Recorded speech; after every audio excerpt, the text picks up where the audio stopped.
To any Christian who's surprised by the kind of sexual behaviors and sexual identities we're seeing emerging at the moment, I think I would give a twofold answer to that. I would say you should be shocked, because this is not a trivial thing. It's very interesting in Scripture. There are a lot of sins outlined in Scripture, but sexual sins seem to have a particular cachet. Paul has very, very strong things to say about the man who sleeps with a prostitute, because sexual sin involving his union with somebody who isn't his wife, that carries a particular horror for Paul.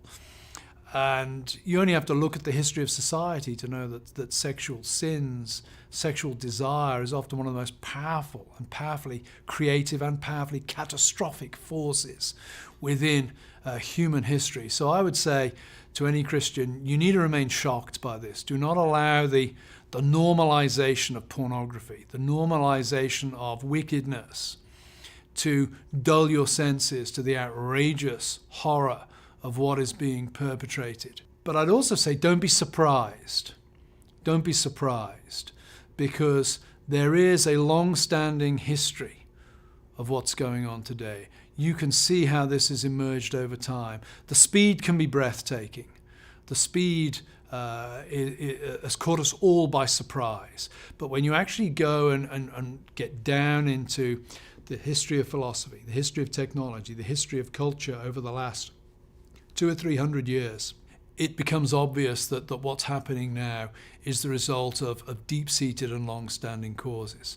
So it may be slightly odd to put it this way, but be shocked, but do not be surprised.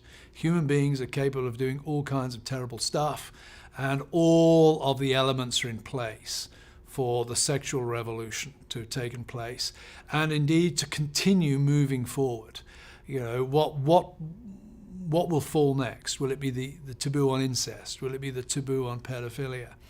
I hope the taboo on neither falls, but I think we have to accept that the conceptual framework for holding those things in place has long since vanished.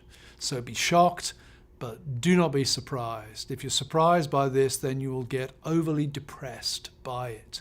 Do not be surprised. Prepare for it.